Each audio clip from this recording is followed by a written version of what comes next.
Dear students, இன்றைக்கி நம்ம coordinate ஜியோமெட்ரியில் பார்க்க போகிறது ஒரு பேசிக்கான ப்ராப்ளம். அதாவது பார்த்திங்கன்னா ஏபி அப்படின்ற 2 பாயிண்ட்ஸ் கொடுத்துருக்காங்க. அதனுடைய அந்த செக்மெண்ட்டில் ஒரு பாயிண்ட் இருக்குது. அது என்ன ரேஷியோவில் 3:1 அப்படிங்கிற ரேஷியோவில் இருக்குது.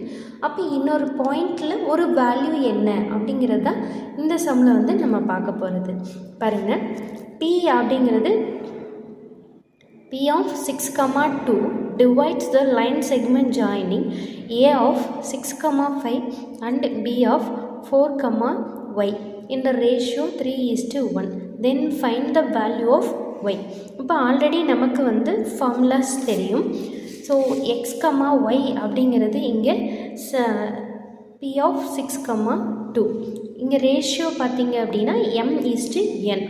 x1, y1 அப்படிங்கிறது first point 6, 5 and second point x2, y2 அப்படிங்கிறது 4, y.